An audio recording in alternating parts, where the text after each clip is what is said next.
Okay, we're almost all back, I see.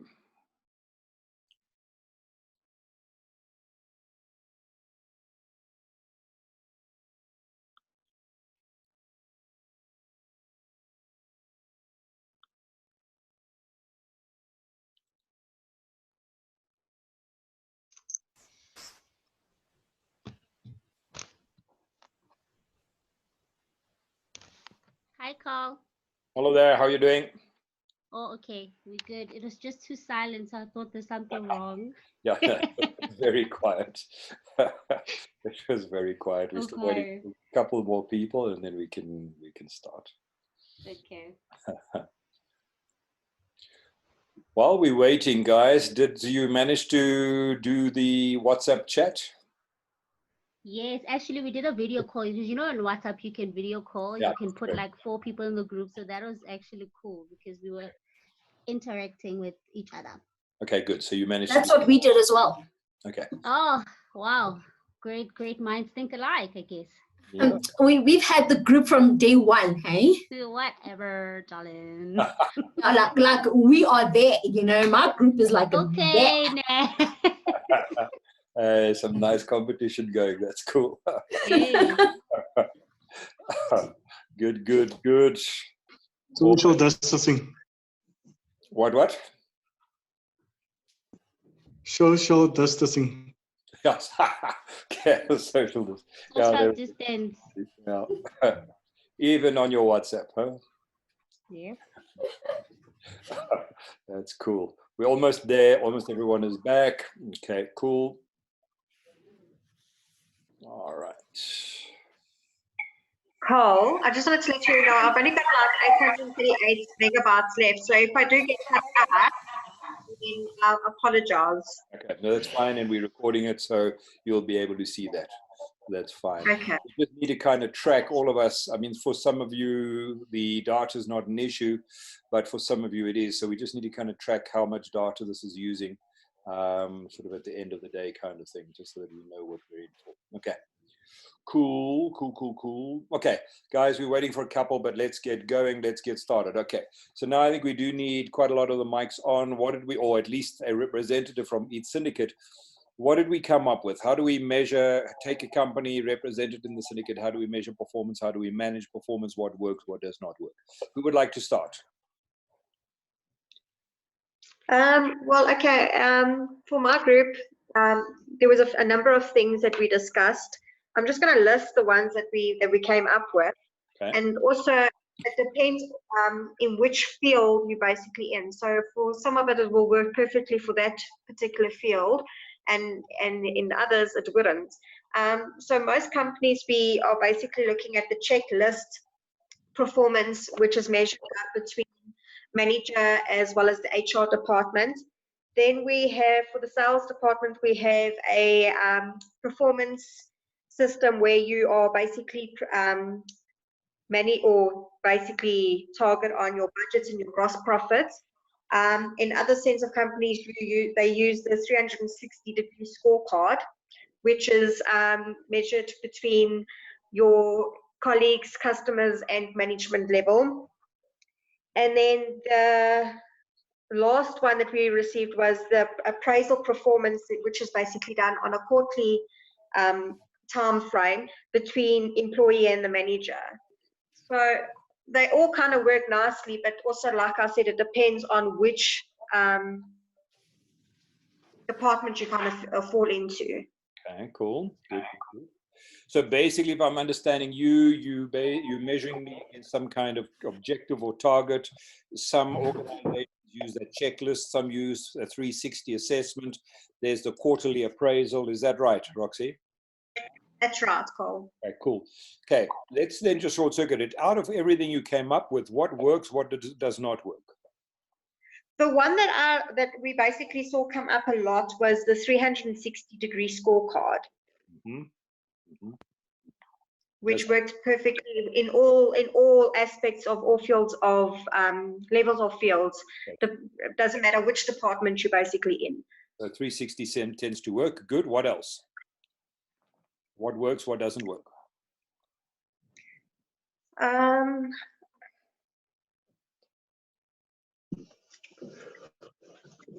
Well, can I just jump in there? Can I? Somebody else can speak. Yeah. So just on the 360, obviously there's pros and cons. Mm-hmm. The pros are obviously it provides feedback to the employee from various sources. It develops trends and obviously teamwork and accountability. In terms of the cons, it actually focuses on the weaknesses of an employee. Yeah. So the feedback given can be from inexperienced raters. Yeah. You know, that's I think that's my learning from it. And obviously one more thing, you have to gather a lot of data. Yeah. For the information. Okay. Okay, cool. Good. And also we said that there has to be like a developing plan for the employee. So there must be, does that mean there isn't always? Well, some of them said it doesn't work in some companies. Mm-hmm. Mm-hmm. But I think maybe with the smaller companies, but in the bigger companies and stuff, you have to, it's a must that you should have a developing plan. Okay, I see what you're saying. I hear you. Good. Are you all from the same syndicate or different syndicates? No, from the same syndicate. We from the same. Okay, cool. Let's hear from another syndicate. Let me get another view of what another syndicate come up with. Okay, from us, So group one. Okay. Who's going? Nancy, do you want to go first? You can go ahead. It's fine. Okay, so the performance management and managing system that we came with between Bogiso and Tepo is the smart system. So we said that the smart system, of which the S stands for simple, the M stands for measurable, the A standing for achievable, R for realistic, and time, then the T for time bound, right? So in this system, it's an individual system where you are put to be responsible for your work, right? So in this way, we are able to measure if your goal is achievable, if your goal is manageable, and if your goal is realistic. In this way, say, given an example where there's a project, or okay, I've written so many things here. An example where we're working with a project, and every project has its own target, which is the time bound, right? And the time bound reaches, and there's no, and none of us have achieved our goals. Then would introduce what we call a risk register, of where we check if the risks in your department are low, medium, or high, and in that. Puso, am I still in the right track? You're right on the right track, yes. So let me come in and add. So what we were saying is that in order to manage performance, we will manage it from a organizational level, and there is a management level and individual level. So what we are trying to say is that from an organizational level, we will still apply the smart system, where we are making sure that from a organizational level, it would be strategic. We'll look at the strat plan and take an item that relates to our department from a strat plan, and break it down from a department level to say, okay, maybe the organization wants to build a skyrocket, right? Then that's a strategic goal. Then we need to have an operational goal to say, okay, so from a department where now we are engineers, it means that we need to be able to have the technology that is advanced, have knowledgeable people. Let's say they are civil engineers or electrical engineers that we employ, that they will talk to the not only organizational, but business management level, talking to the strategic level. So having that type of an alignment. And what we say is that we have a reporting structure again. So from an engineer level, we will have the line manager one-on-one to say, okay, we'll have performance appraisals, we'll have those type of things that is ongoing. And then from a department level, that's where you have your MANCO meetings, etc. And then from a strategic or ESCO level, that's where you have ESCO board meetings, where now you give feedback. But where about you'd find that the department is not meeting its a performance, we introduced a risk register. So with the risk register, what happens is that they would highlight to say, because of we say that we wanted to build spaceships, we are not able to, because this department is not able to provide the latest technology based on 1, 2, 3, 4. So if that is not met, the risk register will escalate this missed deadline to MENCO first. And then if, let's say, after 3 months is not achievable, then it can escalate to ESCO level. To say now, ESCO will need to have sight to say, oh, it means that we won't be able to achieve a spaceship. Let's build a boat, you know? So there is a performance system that we looked at it from an organizational and business unit and then individual level. Cool. I don't know if I put it well, guys. Yes, Tepo, you put it very well. Maybe just let me just take a 1 minute just to stress this smart system or smart model. We've seen it working very well for us, because some organization, we find that when we get that strategy from the exco and then cascaded it down to our departmental and then to our individual teams, certain teams tend to overcommit and underachieve. But then when we use this smart model, we make sure that your goal, because it's from the team goal, it goes to an individual goals. Your individual goals, you must make sure it's simple, it is measurable. You must put measures. How are we going to measure you come end of the year or mid-year, where we can say it's not achieved or partially achieved or fully achieved. And then it must be achievable. Something, don't put this mountain in front of you that you won't be able to achieve. And it must be realistic. And very importantly, it must be time bound. By when do we want to achieve this? Okay, that sounds good. Now, just something to me that I think is interesting from what you guys have said. Obviously, the SMART is good and interesting, but the other thing that I like or sounds interesting is the risk register. Because, Boriso, if I go back to what you were just saying, is quite often Exco comes up with something, they pass it on to Manco, they pass it on to the division, they pass it on to the individual. The individual is not empowered or enabled to do what he has to because he perhaps doesn't have the right tools or equipment. And then he is nailed and criticized in his appraisal because he did not deliver, but he could never have delivered. Yes. But if it is raised in a risk register, then basically it filters, if I'm understanding you correctly, it filters back up. Yes, it rolls back up. Whatever it cascaded down, now it rolls up back to Menko and say, to Exo and say, we didn't achieve this because of this. And it is on the risk, and it is on the risk register. So basically, and I'm assuming with that, you can differentiate between whether, let's say I was an engineer, so at an individual level. So if I'm an engineer and I did not perform because I did not have the equipment or the tools, that goes up into the risk register. However, what if I did not perform because I just didn't try hard enough? What happens there? No, that one is a performance issue. Then I think that's where you're going to be measured to come the appraisal time. What's different is maybe, for instance, if you want to put new network lines or maybe increase our capacity on our network, and we didn't get a stock. So it's out of your control as an engineer. And maybe just to add, Carl, sorry? Carry on. Yes.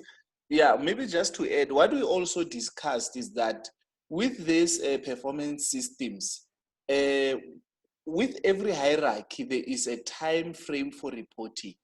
So we differentiated them to say that from an individual level, it will be an every month activity where you sit with as a line manager with an employee to say, okay, how far are we? What is the progress on this? How is it going? So if there are concerns, you are raising them there.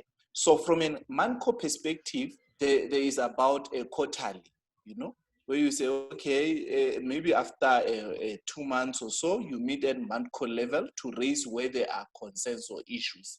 Then from an ESCO level, it's more or less, let's say 3 months, where now issues that are not moving for that type of period, that way they escalate. So it talks back to the SMART principle that we have in place to say, is it measurable, realistic, especially time bound, and looking at that every company, it has a what do we call this, financial year end.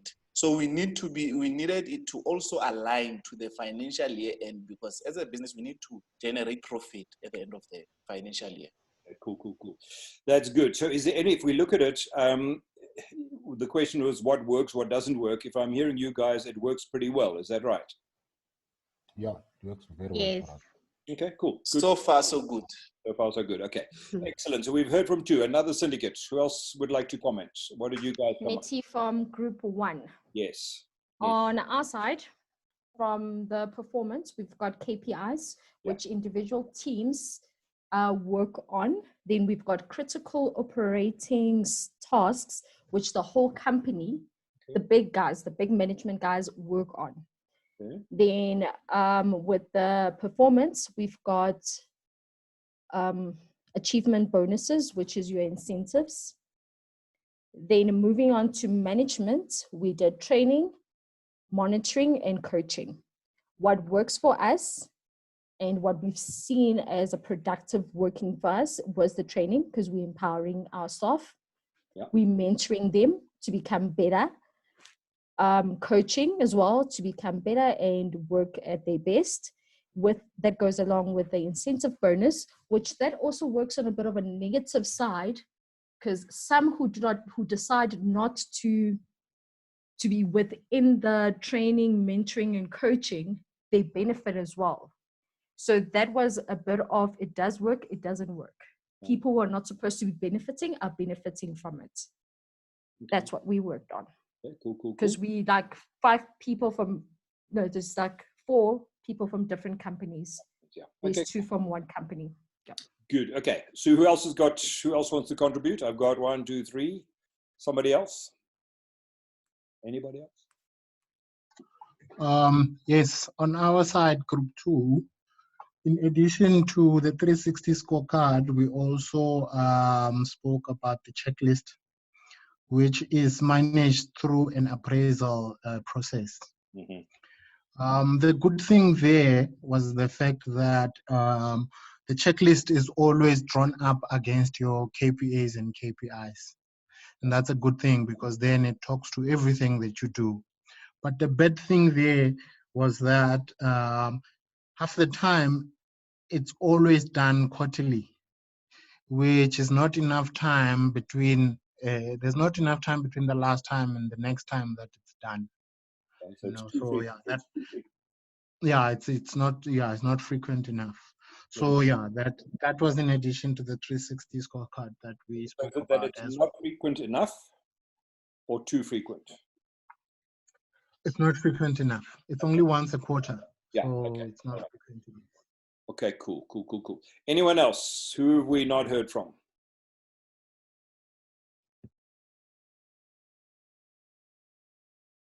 Okay. All right. So guys, what I'm hearing is some. Yeah. Sorry. Who's that? Zilu, Group 4. Yeah. She's supposed to be presenting for us. Group 4. Are you there? I think she lost connection. But okay, I'm here. Okay. You can go on. It's fine. I'll add on. What we I have lost discussed. connection a bit there. Are you gonna go on? You can go on, Musa. I'll add on. Okay. Okay, what we said, performance measurement are done through KPIs and a system called Performance Acceleration Program and the 360-degree performance. So we have a cycle where there is planning which entails goals, target setting phase, and then we have the doing part. The doing part where you acting on the job description and the stretch targets, and then you have the review part where you deal with appraisals and assessments. Good. So okay, just a sec. So how do we manage performance? Do you want to add, Zilu? No, I'm fine.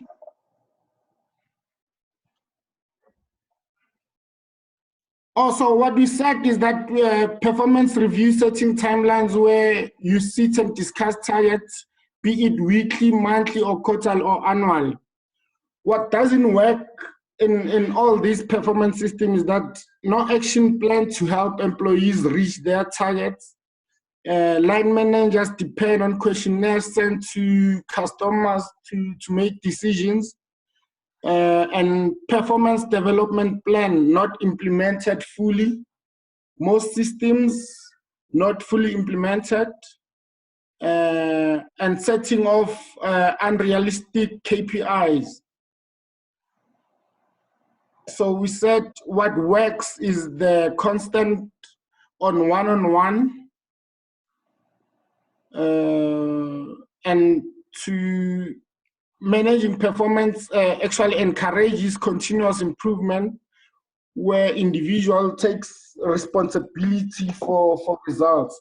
My team members can add on what I left out on this. Thanks, Musa. Who would like, anyone want to add?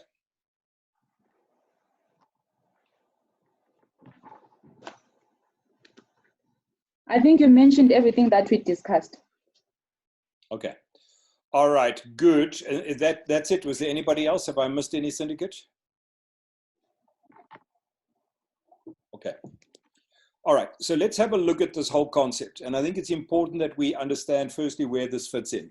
So remember what we've been talking about. We've been talking about some of the core competencies you need to have as a manager. You've got to be able to guide and direct and delegate and motivate and empower and all of those things. But the key reason I include this here is A, because it's very important, but to understand the context, when we're talking about empowering people and motivating people and all of that stuff, we can say that we're talking about what I call the nice stuff of management. You've got to do the nice stuff. You've got to develop your people and motivate your people and empower your people and guide your people. But as a manager, as much as you've got to do the nice stuff, you've also sometimes got to be able to do the tough stuff. And that means you need to know in your team who's performing, who's not performing, who's delivering, who's not delivering, and you need to be able to manage that. And if somebody is not performing, you need to manage it. So you've got to be able to do the tough stuff as well as the nice stuff. You've got to know who's winning and who's losing, who's performing, who's not performing, and you've got to be able to address it. What I like about the one syndicate talking about the risk registers, I think that's cool, because what you are doing is you're looking at the sort of organizational level, the management level and the individual level, and you are raising issues. So if I look at listen to the last syndicate, where there's sometimes unrealistic KPIs and we're not actioning the things, that hopefully would be addressed via that risk register approach, which sounds good. But let's just remember reason we're talking about it is you've got to be able to do this tough stuff. And that's something that often happens with people who are entering into management, is they have this great view that they're going to be wonderful managers and they're going to be nice and everyone's going to be motivated, but they do not remember that they have to be able to measure and manage performance. To me, what is important to remember, in spite of everything we've talked about today, management, in my view, is not about being the nice guy. Management is about being the guy or the girl that gets results. I personally believe that to get results, you need to be the nice guy. I believe you get better results by engaging people and motivating people and empowering people. But the bottom line is, if I pay you to be my supervisor, my manager, my team leader, I'm paying you to get results. However, they have to be SMART goals. That's why I like that. They have to be achievable and realistic, etc. But we do need to be able to manage performance and to address non-performance should it occur. If I have a look at it, I'm hearing 360, and that sounds good. I think quite a few of you are talking about it. I agree with some of the concerns, the pros and cons that the one group raised in terms of the 360 inexperienced raters. I agree that can be an issue, but I think it can be quite a nice way to do this. I like the idea of the SMART goals, but the core issue is saying that we need to have a system to measure performance, and we have to have a process to manage performance. And that's why we've got to be able to do these things. If we take a stand back, and we stand back from this a little bit and have a look at what is the broad objective of having a performance management system, a performance appraisal system, the core objective is, in simple terms, and it's not so simple, but in simple terms, to know whether we're winning or losing. Right? Are we achieving? Are we not achieving? I need to know whether who's doing well on my team, who's battling, who needs help, etc. So really, if I am managing my team without an effective performance measurement and performance management system, it's like playing cricket without a scoreboard. It's like playing sport without a scoreboard. I don't know whether I'm winning or losing. I just know that we're tired at the end of the day. And that's why you need to have, at a basic level, you need to have an effective system to manage performance. If we have a look at it from, again, a macro point of view, why would you have it in a company? One of the key values of having an effective performance management system, and one of your groups I know mentioned it, is we need to be able to link the performance of the lowest level person right up to the highest level person. We need to be able to make sure that everybody is contributing in some way to the strategy of the organization. All right, so basically it is a nice way to have a thread from your CEO, from your exco, what do they need to achieve, down to the different layers, right down to your most junior level. So it's a nice way to cascade strategy. It's a nice way to measure whether we're achieving. It's a nice way to know who's winning and who's losing. So if we have a look at a sport, you will find in a soccer game, in a rugby game, in a cricket match, there's kind of half time or lunch break or whatever it is. What happens at the half time? We don't just relax. That's where the coach is talking to the team and saying, what do we need to do more? What do we need to do less? They're finding which players are doing well, which players are battling. Who do I take off the field? Who do I put on the field? And that's what your coach is doing, is he's monitoring the performance and he's managing the performance of knowing who needs what. And then after the game, you'll pull someone to one side and say, you need to improve on this. You need to improve on that. You're doing well on that. And that's exactly what you're doing in managing your departments, is you know who's winning, who's losing, who's performing, why somebody is battling to perform, how do I help them to perform. Guys, so far, does that make sense? It does, Carl. Okay. So everyone Yes, here it does. all happy with that? Yes, Now, Carl. good. Yes, yeah. What to me is interesting is if we have a look at the pure form of performance appraisals. Let's look at the appraisal process. And if we had to say how well let me ask the question, how well do the appraisals work? That's where you sit every quarter or whatever. And I had one syndicate already saying it wasn't frequent enough. In general, how well do the appraisals work in your different organizations? For us, Carl, if I might come in, yeah, we do it twice a year, which is we do the mid-year, which is around June or so, and then about November, so we do the year end, which is the final. But here in between, what we spoke about earlier, we will keep on having those one-on-one discussion. That's where you're also tracking how the guys are doing in terms of their performance or in terms of their goals. If there's any blockers where they need you as an assistant, as a manager to escalate. But we do it twice, like I said, yes. Okay. Good. Senzo, did you want to add something? Oh, yeah. I mean, I wanted to say that, like in my previous organization, we used to do it 3 times a year. But what was a problem that I noticed that the manager will come with a surprise, like, and say, yeah, we didn't do 1, 2, 3. But when you see, you find that that person all of this time was not engaging you to say you need to improve on 1 and 2 and 3. Okay, cool. Good. I see you saying it works well in your organization. Anyone else? Any other views? Appraisals? From our side, it doesn't happen frequently. The only time it really happens in our organization is when it's close to increased time, and my personal opinion, it just sometimes feels as if there's a lot of talking but nothing's happening. So you can see that they're busy working through all these documents and stuff like that, but you don't see any of the end results. You don't get any feedback or anything. So to me, it's just that it's only done when they need to give you an increase, and that's about it. So to me, it doesn't really work. All right, so let's just have a look at what we got. Okay, so I like what you're saying, and maybe twice a year I would have thought is too seldom, but even if it's twice a year, the key issue is what you've said, which are those monthly discussions.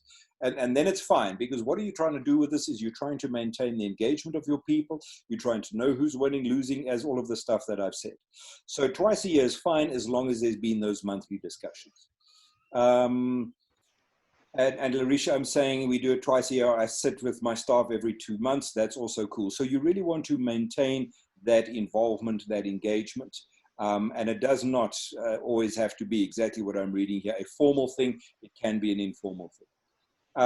Roxy, if I go back to your point, the problem that we have in some organizations is it becomes a tick box exercise, right? And then people avoid doing performance appraisals. They avoid giving feedback. They do not have the monthly one-on-one sessions. And then, as you've just said to me, when it's increased time or once a year, or when HR shouts hard enough and loud enough, then everybody has to suddenly do an appraisal, and then it becomes a tick box exercise. And there, in my view, is very little value to that. I'm hearing and I'm seeing on the chat that in many cases it's done pretty well. We have informal discussions, and that to me is what has to happen. You need to maintain the contact and the communication and the feedback to your staff. It doesn't have to be a formal appraisal. You should have at least, Pogiso, what you guys have got is a mid-year and an end. And ideally, if you can do it quarterly, that's cool. But there needs to be this ongoing two-way conversation between you and your staff members. And we've heard that sometimes it's like just a surprise. It comes to appraisal time, I say, you didn't do A, B, and C, but you never knew you had to do A, B, and C. Or you don't even know how I measured A, B, and C. Or you've done a great job for let's say 5 months, and then you messed up once in the 6th month, and that's all I remember. And those are the problems that we have. The key issue is you need to have the system so you know whether you're winning or losing, but you need to use it properly. And quite often, you know, people say, the company must do this, company must do that. And that is correct. The company should design an effective process. But if you are managing people, you need to make sure that you are using whatever process you've got to do it properly. If you are managing your team without an effective measurement and management system, you are playing sport without a scoreboard. Don't sit and wait for the company to tell you what to do. Ideally, the company will have a good system, but if they don't, or if it's not ideal, nothing stops you from giving feedback, nothing stops you from coaching, nothing stops you from managing the performance of your people. Guys, does that kind of make sense? Yes, it does, Cole. Okay.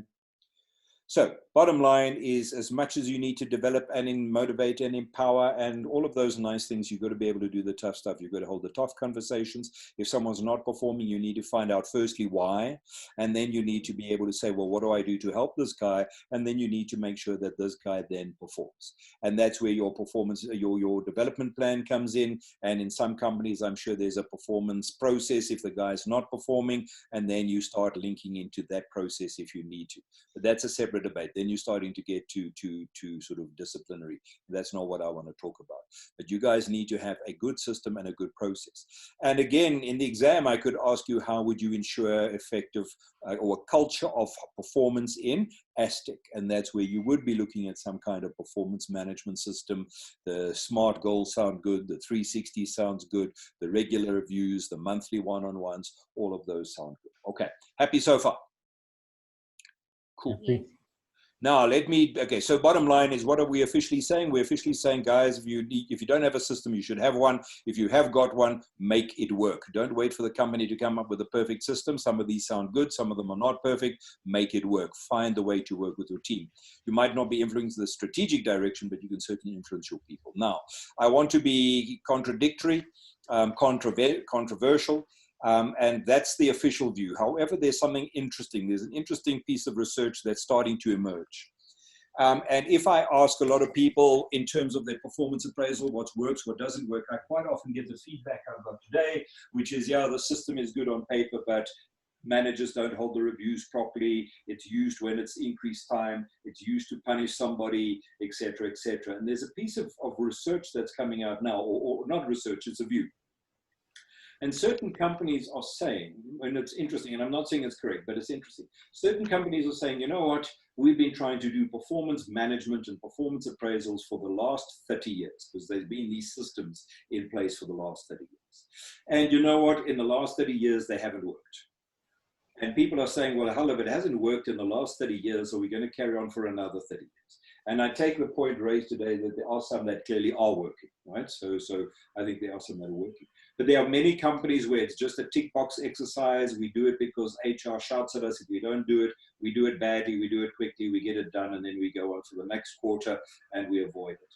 So companies are saying, why are we doing this if it doesn't work? And so they've come up with, they're saying, if you take what you should do, this view, controversial, is take your performance management system and throw it away.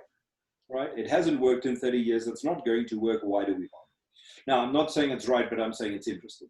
What is the alternative? What they're saying, and it's an interesting view, with technology, we should be able to do things differently.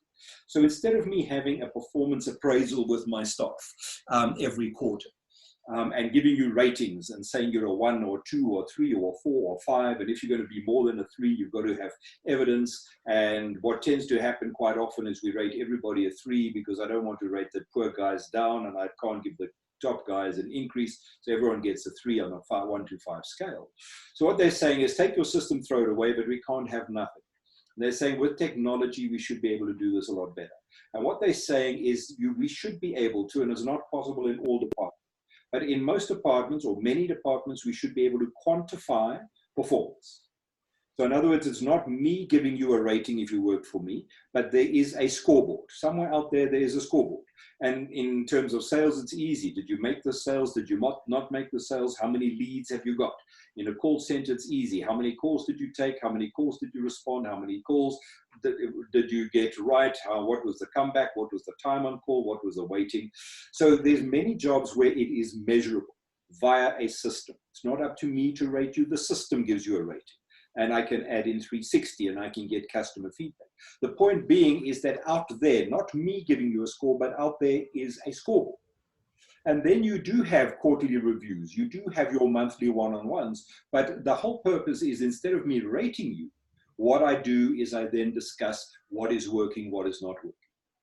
So if I was your line manager and there is a scoreboard out there, assuming we can quantify it, I can look at your score. Let's imagine it's a 1 to 5 scale, and we can see collective score. Every day you get scores and whatever.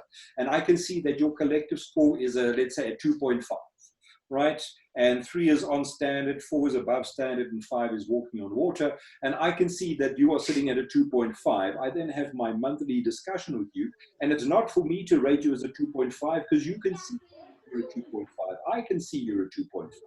The issue is not how do I rate you, the issue is how do I help you? And that's where I'd say, okay, let's have a look at your score. What is your score? You tell me, hey, Carl, I'm sitting at a 2.5. I'm saying, wow, 2.5 ain't going to get you any kind of bonus or increase. How do I help you? What is going wrong? What is going right? So in other words, you turn the appraisal discussion from let me measure you to let me help you. And that is supposedly achievable because of hopefully a quantifiable scoreboard. Now, in some jobs, that's not possible. It's too subjective.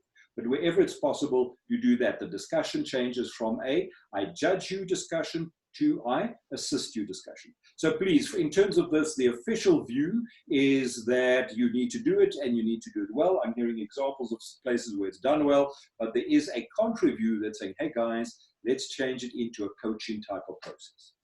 Any questions, comments on that?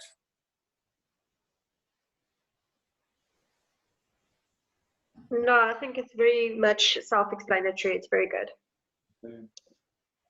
Okay, guys, happy?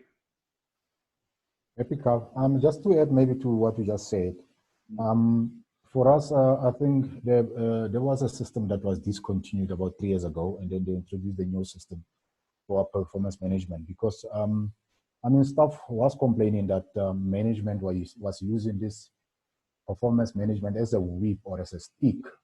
I mean, to if I may say, to nail the staff for when it comes to increases and bonuses. But and then with this new one, actually, it also stresses that it's more to develop and empower our staff, not to use it as a stick for our staff. And that's exactly what this sort of new view is saying, Bokiso, is my job is to help you. Because if you go back to increase in bonus, your increase in bonus is going to be determined by that system over there. Your score is a 2.5. Yes. You know it, I know it, it's there. It's based on customer feedback on how many you did of this and how many you did of that. Again, assuming it is quantifiable. And therefore, you and I know at 2.5, you're not going to get anything. And therefore, how do I help you? And therefore, you are more willing to come to the table and talk, etc., etc. So yeah, it sounds like you guys have kind of moved towards that more positive approach. Okay. Yeah. Happy, guys. I'm seeing many people are saying happy, happy, happy, making sense. So let's then move on. Let's move on. And what I want to do is, because we're taking more time than I thought. Are you guys still okay time-wise? Yeah. Yes. Okay. Oh. Yeah, because it's taking a bit longer than I thought. But I want to then say, okay, so let's have a look at this. We've talked about how do I direct and guide, delegate. We've touched very briefly on develop. We need to spend a bit more time there. We've done motivation, we've done empowerment, we've done monitoring and control. So to a large degree, we've covered most of those. And again, I keep repeating, if I was writing an exam, I would take that list very seriously. We've talked about that, and we've talked about this under the heading of how do I manage and lead my people. Okay, we've done empowerment. Leadership, as I say, we'll come back to. What I want to do now is just to finish off a little bit on leadership. And I want to look at a concept here, let me get to it, of transformational leadership. Okay, and basically we differentiate between transactional and transformational leadership. Transactional leadership, in my view, is not even leadership, it's more management. But transactional management, transactional leadership is really best described as a transaction. Transaction is like you go to the bank, you give something, you get something, I make a deposit, I get evidence of my deposit. So transactional management is, if you do this, I'll pay you. If you don't do it, I don't pay you, kind of thing. There's no emotion, there's no real interest. It is you do, I pay. The best example I can give of transactional management, which is appropriate and would not be wrong, is if I take my car to the car wash, and basically there's a transaction between me and the guy at the car wash. You wash it and I'll pay you. You do a great job. Maybe I'll give you something extra, but that's it. I don't need to worry about him. I don't need to know whether he's engaged, motivated, whether he's got power, achievement, or affiliation. I really don't care. It is purely a transaction. Wash the car, I'll pay for it. That would be transactional management. And the problem is that we quite often use that process in our day-to-day management of our people, and therefore people are just seen as a number, as a transaction, and that's not effective. Okay, but that would be transactional leadership or transactional management. What I want to look at now is transformational leadership, and I want to look at two definitions or two concepts or two views on transformational leadership. And the first one, I'm going to look at two. The first one, basically, let me get that. This is based on the work of Conger, and Conger et al., and they say there are 7 components or elements to transformational leadership. I would have swapped 1 and 2 around, but it doesn't matter. Let's have a look at the 7 components or elements or characteristics of a transformational leader.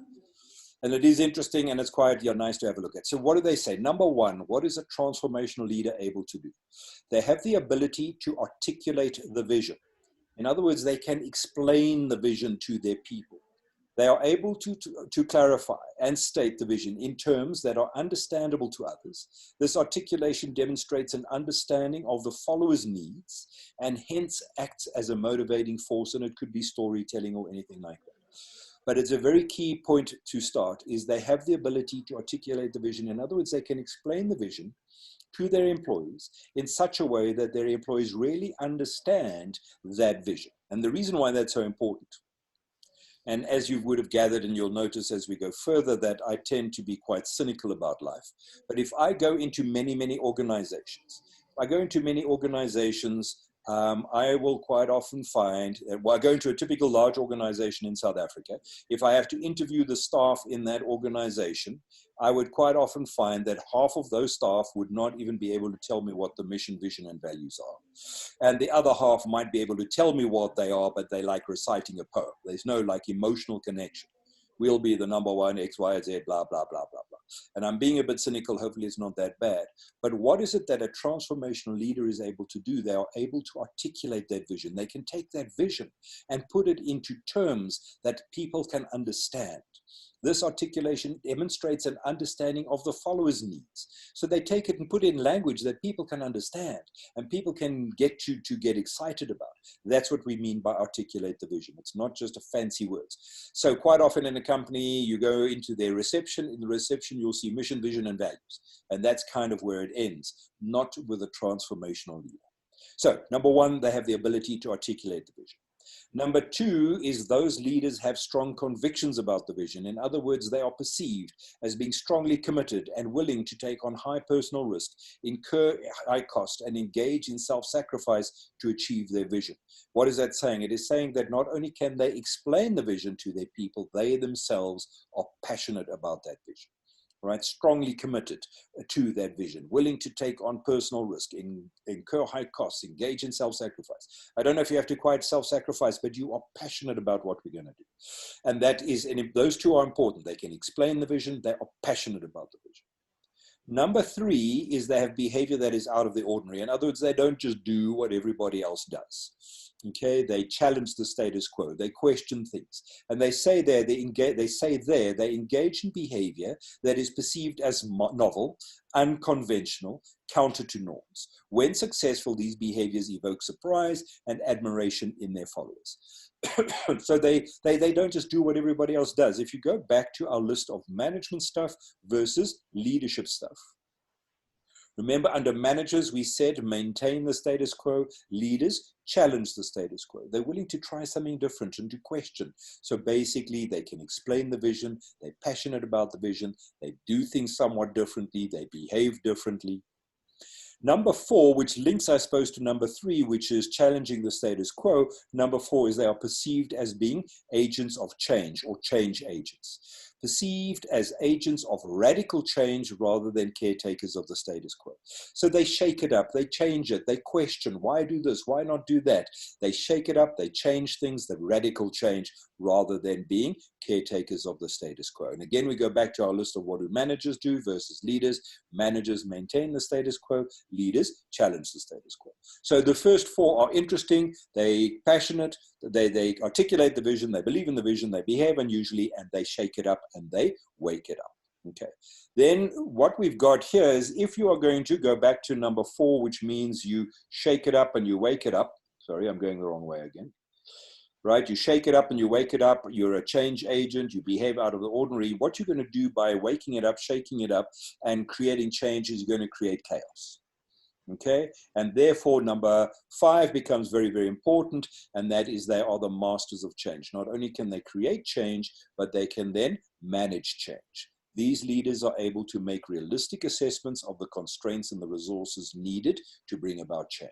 They can manage the change. They create chaos, but they can manage it. That's becomes very, very important.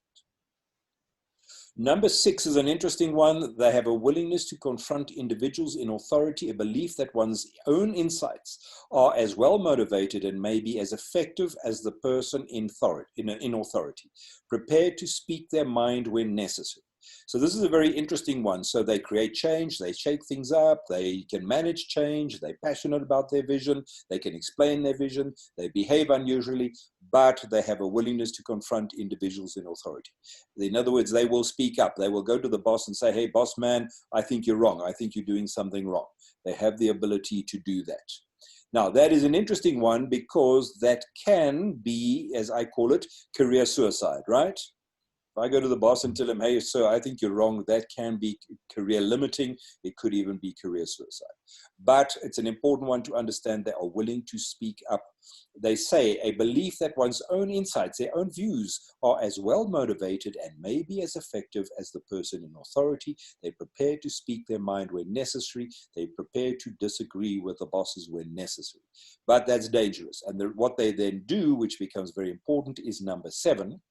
So as to avoid career suicide, and that is they have the ability to network effectively. So as much as they're willing to challenge, they also have their buddies. They seek power to attain certain goals. They work on personal relations within their own orbit. So what is it saying? It's saying they will challenge the boss. They will disagree with the boss, but they're not stupid.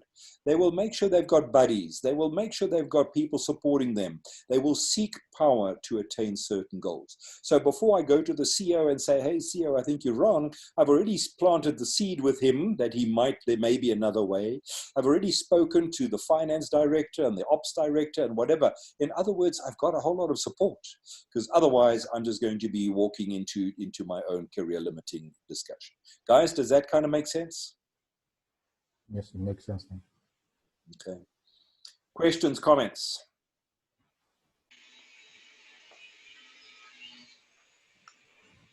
I think this is very, very interesting, Cole, because we can see it in any type of organization at the end of the day. Yeah, correct. And quite often, unfortunately, there's a lot of the career suicide that happens when people open their mouths. Yeah. Carl, I have a question. Yeah.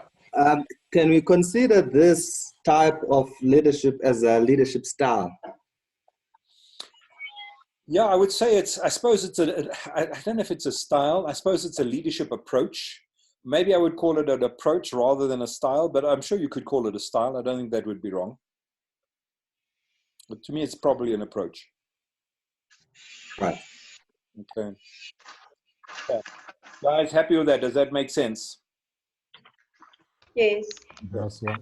Now, what to me is interesting is, let me put that screen back, and now I'm going to ask you just to give me your views. Where is it now? Oh, God. Share the screen. Let's just go back to that. And if we have a look at these again, all right, and we have a look in here, I'm again being a bit controversial. But here you've got a person who has the ability to articulate the vision. They've got strong convictions about the vision. They have behavior that is out of the ordinary. They change agents. They're masters of change. They confront the boss, but they can network effectively. If you have a look at this list of 7 things and you look at South African politicians, who is this describing?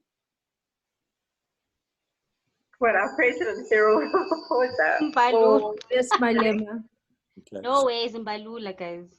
Oh yes, oh Julius Malema, yeah, Yeah, yes, I Julius. agree with you. Julius Malema. Now, so guys, I'm being controversial, and this is not a political statement, okay? This is not a political Yeah. statement. You may like him, not like him, but what to me is interesting, and I'm going to contradict myself again just now, but what to me is interesting is if you do look at Juju, all right, and I'd like to believe that Cyril does this sometimes, but if you look at Juju, this applies to him in many ways. Huh? Let's have a look at Julius Malema. And you don't have to like him. You don't even have to agree with what I'm saying, but just think about it. Does he have the ability to articulate the vision? Yes. Without Yes, he does. He can go to his followers and he can Yeah. explain what they're going to get. Whether he can deliver, I don't know. But he can explain what is going to happen in the future, the picture that he has. Does he have strong convictions about the vision? Most definitely. Does he have behavior out of the ordinary? Oh, Yes, definitely. Hey, let's go to Parliament wearing our red overalls. That's different, okay? So he's Yes. is he a change agent? Most definitely. He shakes it up. He wakes it up. There's no question. The next one, however, is where I would have some questions, and that is, let me go there. Masters of change. I don't know that he can manage change. You know what I mean? But you could argue if you're in the opposition in a government, you don't really have to manage it. You just have to create chaos. And I think he does that quite well. Interesting is number 6, a willingness to confront individuals in authority. He is most definitely not. Most definitely. I mean, he was, and EFF is getting immense mileage, or they have got immense mileage out of, they basically claiming, and with maybe some degree true, they're claiming that they got rid of Zuma. Huh? They were the ones who stood up in Parliament and said, pay back the money. No, but everybody else was thinking it, but they were the ones who were saying it. And now, again, I'm not saying I support them, but yeah, they were willing to confront. They were willing to speak out, and they still do that. Okay? And does he have the ability to network? He must do, because he would not have survived as long as he has survived without having buddies somewhere. Okay. Sure. Now, please understand, it's not a political statement. It's not a statement of support, but to me, it's interesting. Now, to contradict myself, many people would say, but he isn't actually a transformational leader. He is what you would call a charismatic leader.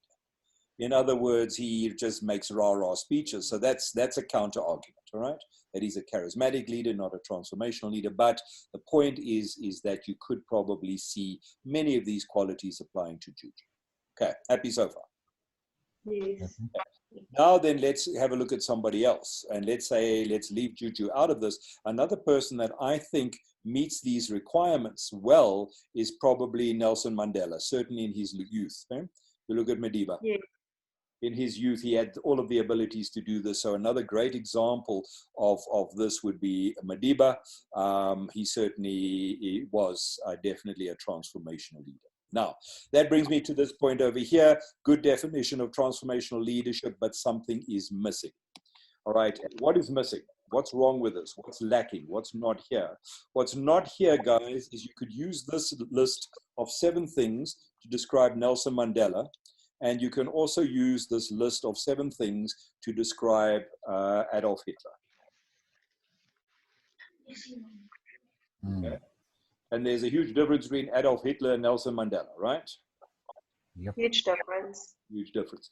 So what is the difference? So I like it. I think this is great. What Conga et al. Are coming up with, I like the 7, but I'm saying, wait. This is Madiba, but it is also Adolf Hitler. Come on, there's something wrong here. And that's why I'm saying there's something missing. And I then go on to another definition of transformational leadership, saying, I like that one, but something is missing. What is missing is Madiba was doing it for the good of all, whereas Hitler was doing it for the good of a few.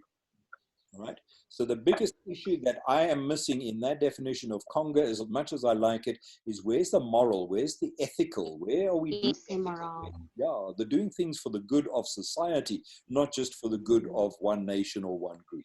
Okay, so therefore I then introduce another one. This is the work of Homrig, right? And basically Homrig says that there are 4 core components of transformational leadership. There is, and this brings in what I was missing, particularly the first point over here, and that is idealized influence. Genuine leadership must be built between leaders and followers if leadership is truly transformational. Charisma or idealized influence is characterized by high moral and ethical standards. Trust for both leader and follower is built on a solid moral and ethical foundation. Okay. And that's why I like introducing Homrig, is because basically this is what I was missing, that whole moral and ethical foundation. Guys, does that make sense? Yes, it does. So there's still merit to what he's saying. I like Conga, but then Homrig says, okay, cool. Let's look, firstly understand idealized influence, the ability to influence people around an ideal. That's similar to articulating the vision. It's the ability to influence people around an ideal, to explain to people what it's going to look like. But the core issue is the high moral and ethical standards. They can influence people around an ideal. The next one is they have the ability to inspire, inspirational motivation. They have the ability to inspire people, all right? They have the ability to have inspirational motivation. They can inspire and motivate people. Inspirational motivation provides followers with challenges for engaging in shared goals. The leaders appeal to what is right and what needs to be done. And this creates impetus for people to move forward. Okay? So they can motivate, they can inspire. And then number 3 is what they call intellectual stimulation, and it's like intellectual consideration, which to me is also a very interesting one. Sorry, I've missed one there. Wait, I've missed one. So we've got the ability, where are we? I'm going the wrong way. No, I don't think you've missed one. Have I not missed one? No. Inspirational motivation, intellectual stimulation. There we go. Intellectual stimulation. Intellectual stimulation helps followers question assumptions.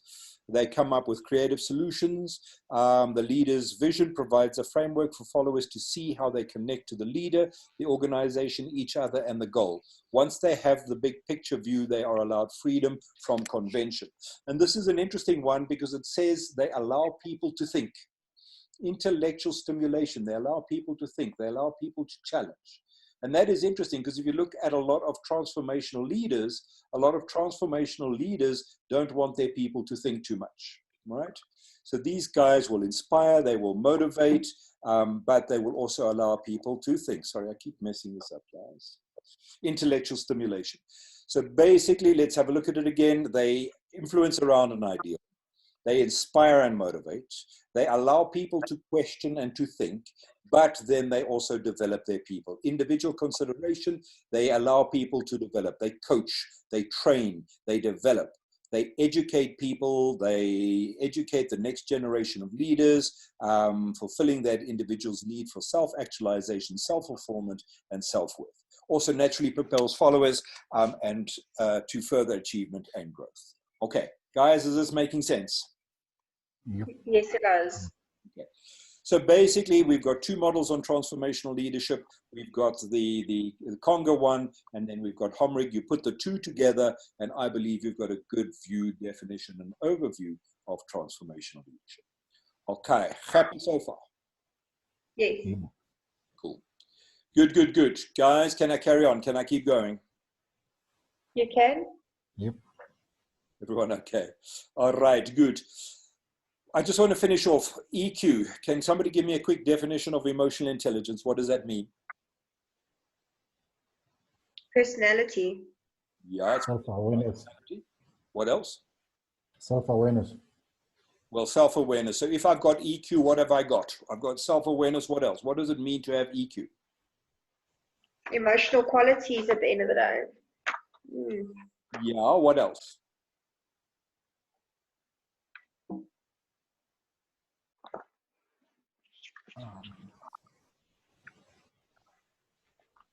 If somebody's got good EQ, what have they got? What are they able to do? They have skills and abilities and they're basically competent to do certain things. Yeah. EQ is interpersonal and communication skills. Well, it will help their communication skills. So EQ is not communication skills, but EQ is very valuable in your communication skills. Okay. Something else, somebody else. What does it mean to have EQ? Because we often hear it. Hey, we say, hey, as a manager, you need to have emotional. The ability to be aware of your emotions. Ability to be aware of your emotions, quite correct. And why would I need to be aware of my emotions? To be aware, and so that you should be able to control your emotions. Yes. So it's the ability to be aware of my emotions. It's the ability to be able to manage my emotions. Sorry, I'm just... Also, yeah, carry on. Will it be linked to your external and your organizational factors, your EQ? No, no. Your EQ, it will be required by your organizational factors, but your EQ is yourself. It's your personality. It sits within you. Okay. All right. And what you have within your EQ and yourself is how you will manage the organizational factors, et cetera, et cetera. Okay. So basically it is, somebody was saying, it is self-awareness. It is knowing your emotions. And it is the reason why you need to know your emotions is because you need to be able to control your emotions. Okay. So basically, let's have a look at it. EQ, and let's have a look at a bit of a definition here. We say EQ, emotional intelligence, is defined as the ability to identify, use, understand, and manage emotions in positive ways to relieve stress, communicate effectively, empathize with others, overcome challenges, and to diffuse conflict. Okay, so that's like a more formal definition of EQ. All right, I'm going to jump around a little bit, but this to me is the core here, model for effective emotional intelligence, or EQ. I'm using Goldman. He's done a lot of writing around EQ, refers to the core components of emotional intelligence. And there's 5 of them. He says it's self-awareness, self-regulation, motivation, empathy, and social skills. And self-awareness is basically saying you need to be, or we need to be aware of what we're feeling when we feel it. The foundation, the first element of emotional intelligence is if I'm angry, I need to know I'm angry. If I'm sad, I need to know I'm sad. All right, at least we need to be aware of our emotions. And that sounds kind of obvious. And people say, well, obviously we know what we're feeling. And that's not always so obvious because many people are not aware of their emotions. And let me give it to you, some people, well, let me give you my favorite example. Let's imagine you've got a 4-year-old child, right? You've got a 4-year-old child, maybe 5 years old. Your 4-year-old wakes up in the morning and you come through to say good morning, or comes through to breakfast, whatever it may be. And you say to your 4-year-old, how are you this morning? Your 4-year-old, I do not believe, or I believe would not say. The 4-year-old would not answer and say, I'm fine, thank you, but I have a twinge of anxiety and a hint of depression. Okay, and the reason why your 4-year-old would not say that, and I would hope they don't have anxiety and depression, but the reason why they would not say that is they would not even know what anxiety and depression is. Okay, they would just know they're feeling bad or they're feeling sad because that's all they know. That's the only vocabulary they have. And that doesn't mean they would never have a feeling of anxiety or depression, but they do not know that they feel sad or bad. Sorry, they do not know that they are anxious or depressed. They just know they're feeling sad or bad. So what am I saying? I'm saying a 4-year-old does not have the vocabulary. They would not know what those words mean, so they can't tell you that they're feeling that way. Now, adults, interestingly enough, certain adults lack that emotional intelligence and that emotional awareness. Now, your adult will be able to give me a definition of anxiety or depression, but there's many adults who are not aware of what they're feeling when they feel it. So although they can tell me what anxiety or depression is, they are never anxious, they are never depressed. They do not have the ability to pick that up in themselves. They lack emotional awareness and lack the vocabulary. They have the vocabulary as in words, but they're not able to measure it. or to pick it up in themselves. So the first level is, are you aware of what you're feeling when you feel it? Do you know when you're angry? Do you know when you're sad? Do you know when you're stressed? Do you know when you're frustrated? Do you know when you're impatient? Do you know when you're irritable? And that's the first thing you've got to be able to do. The next thing is to then be able to manage it, which is self-regulation. It's one thing to be aware of what I'm feeling. It's another thing to be able to control or manage what I'm feeling. There's nothing wrong with a person being frustrated. There's nothing wrong with a person being angry, upset. That's human. That's normal. But I firstly need to know that that's what I'm feeling. And the second thing is, how do we manage it? It's okay for me to be in a bad mood. It is not okay for me to take my bad mood out on my staff. That's where we need self-regulation. And that's where one saying, sure, today is not a good day. I need to count to 10. I need to be ultra careful because this is where I could show my irritation and my impatience to others, because I could get upset with people and I need to control it. So another word of self-regulation is self-control. Do you know what you're feeling and can you control it? And very importantly, EQ is not just about a happy face. I mean, I'm going to have bad days. There's nothing wrong with having a bad day, but let's manage it responsibly. And there's times when I need to say to my staff, hey guys, just give me a bit of time here, give me half an hour. I need to just check some things. In other words, I'm managing it. I know I'm in a bad mood, so hey, just give me some time. I can't ask them to leave me alone for the whole day, but hey, kind of give me some space. I'll see you in half an hour. I'm managing my bad day, my bad mood, because I'm aware. So you've got to know yourself, you've got to manage yourself or regulate yourself. The third element of EQ is also an interesting one, and that is what is called motivation. And it is basically saying, motivation, Goldman, means your ability to pick yourself up, dust yourself off, and keep going. Another word that you would use as very important in motivation is resilience. So what he is saying is people who lack EQ feel sorry for themselves. Right, things go wrong and it's terrible and they feel upset and it's the worst thing that could have happened and they fall into a heap and they feel sorry for themselves. What he's saying is people who've got EQ are aware of themselves, they can control themselves, and they have resilience. They can pick themselves up, they can dust themselves off, and they can keep going. Now, that doesn't mean they don't get upset and frustrated when things go wrong. They don't get that they're not negatively affected by adversity, but basically they have the ability to say, that was bad. That's not what I wanted to achieve. I'm not happy. Let's feel sorry for myself for about 5 minutes. Then I pick myself up, I dust myself off, and we keep going. People who lack EQ wallow in self-pity. They feel sorry for themselves, and for days they're feeling bad. Whereas your guy's got EQ saying, hey, that's terrible. I feel bad. I'll feel bad for 10 minutes, and then I'll start working again to fix it. You can see who's got the advantage. Number 4 is empathy. So EQ is about knowing my feelings, managing my feelings, but it is also about understanding the feelings of others. In other words, understanding what other people are going through, having empathy for them. And particularly as a manager, that's important because I need to know what I'm feeling, manage what I'm feeling. I need to be resilient, but I've also got to walk into my team and say, wow, that guy, something's wrong with him. He's not happy today. Or the team, there's a negative vibe. Come guys, why is everybody miserable? Can I pick up the emotions in others? The other key element of empathy is I also not only need to pick up what are people feeling, but I need to understand what people will feel as a consequence of the decisions.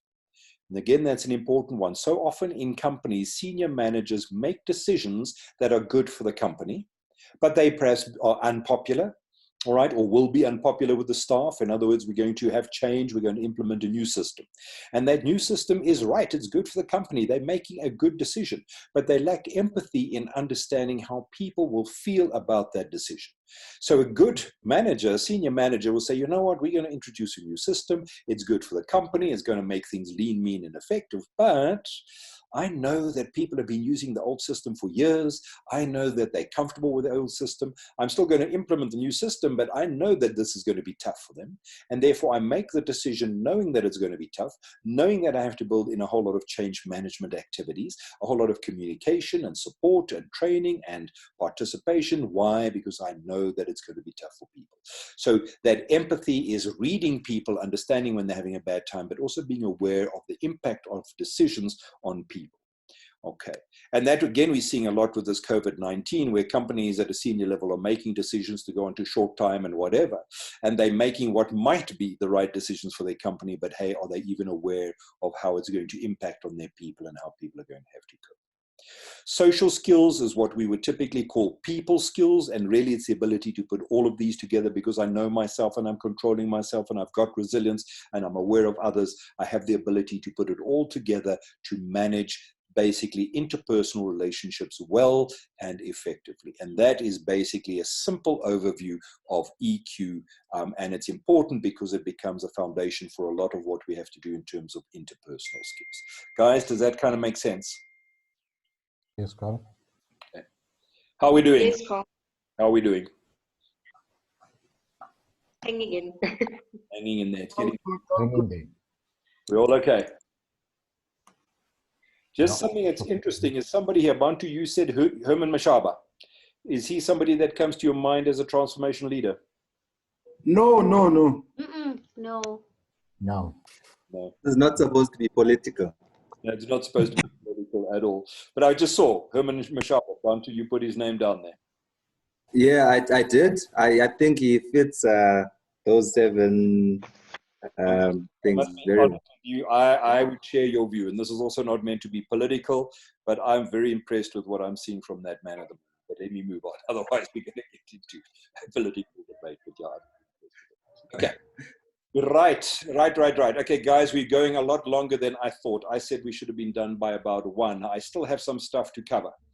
I'd like to believe I can go through it reasonably quickly, but I don't want to rush it, particularly the stuff on communication. What do we do? Do we take a break and then carry on? Are you guys okay? What are your suggestions? Can we take a break, please? My sugar levels are dropping. Yeah. So guys, my suggestion, if you can live with it, is we take 30 minutes. We basically go until we take a break until 2:15, and then hopefully I can wrap this up in another hour. Okay. Okay. Awesome. Okay. Are we all okay? Yes. So we come back, what, 2:15? 2:15, yeah, 2:15. Okay, awesome. Okay. All right. Okay, so what it is? 2:15, 14:15. Thanks, guys. Thank you. Bye.